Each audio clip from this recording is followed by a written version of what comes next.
Дараагийн мэдээ хүргэе.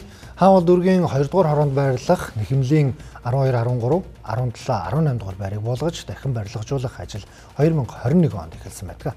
Төсөл хэрэгжүүлэгчээр Harrow Construction компани шалгарсан. За улмаар 160 айлын орон сууцыг буулгаж 374 айлын Бадрах хотхон төслийг эхлүүлсэн. За нийт 4 блок байр ашиглалтанд орох ёстойгоос 2 нь ашиглалтанд ороогүй байгаа.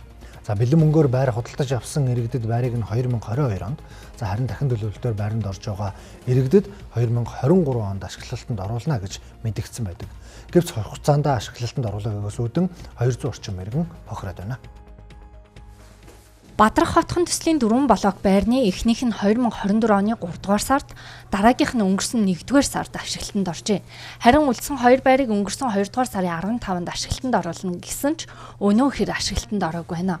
Өөрөөр хэлбэл анх хэлсэн хугацаанаас хойш даруй 3 жил өнгөрчээ. Үүнээс үүдэн иргэд хий хоосон зээлтүүлж орох оронгүй болох хэмжээнд хүрсэн байна. Мөн дахин төлөвлөлтөнд хамрагдсан иргэдэд түрээсийн мөнгийг нь өгөлгүй жил болжээ. Тэгэд бид нар ч одоо ингээд 4 жил одоо энэ түрээсийн байшинд амьдарч штэ. Бидний чи ард өчнөө хүн байгаа штэ. Ганцхан бие биш. Өчнөө хүн байгаа штэ. Энэ олон хүмүүс ингээд яваад чирэгдэл уучруулад ердөө шийдэхгүй. Тэгэд одоо энэ комисд явна очи орно гэж байгаа. Тэгээд 15-нд комисс тэр баяраар орно, энэ баяраар орно гэдээ хичнээн явж байгаа байхгүй. Одоо бид нар ердөө залхаж штэ. Айгүй хэцүү. Энэ болохоор манай захиалгын гэр аахгүй юу? Манайх 21 оны 10 сарын 30-нд төгсөн. 22 оны 4-р улиралд ашиглалтанд орно гэж хэлсэн. За тэр үедээ л бол яг метр квадрат 21 оны хугацаанд бол 21 оны метр квадратын хамгийн өндөр үнээр бид нар захиалга өгч ирсэн. Одоо энэ метр квадрат одоо эдийн засгийн инфляцаар басад өсчл байна л да.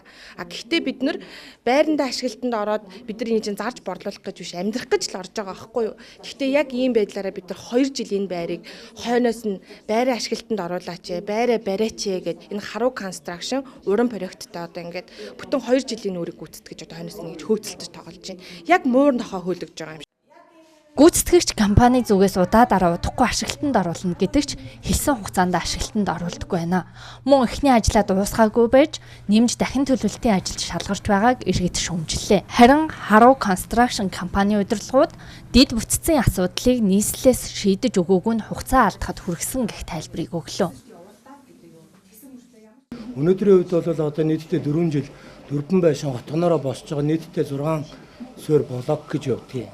Энэ мэн одоо ингээд сүүлийнх нь 2 барилга нь эргэтлээ манайх бол улсын комиссийн хүсэлт өгсөн байна. 2 барилга өгөө гэд. За тэгээд улс бол одоо комиссийн эзэд явах нь бол мэдэхгүй байна. Улсын ажлыг бол би мэдэхгүй шүү дээ. За бид нар яагаад удааширсан бэ гэхээр энэ газар доогоор явж байгаа техникийн одоо нэг дид бүтцийн чинь шугамнууд нь өөрсдөө ямар ч замбрааг байгаа болохоор дид бүтцийн хүчин чадлуудаас шалтгаалаад улс нь хийж өгөөг болохоор бид нэр өөрсдөө зардлаа гаргаа хийцэн. Бид энэ талаар нийслэлийн орон сууцны бодлогын газраас тодруулахад 2024 оны 5 дугаар сараас тус барилгын ажил манад шилжиж ирсэн. Тиймээс үүнээс өмнө үүссэн асуудлыг сайн мэдэхгүй байна. Гүйцэтгэгч компани зүгээс улсын комисс ажилуулах хүсэлтээ 4-р сарын 4-нд ирүүлсэн. Өнгөрсөн мигмар гарагт бид очиж ажилласан. Ирэх 7 хоногт дахин ажиллаж байж улсын комисс ажилуулах хэсгийг шийднэ гэх тайлбарыг өглөө.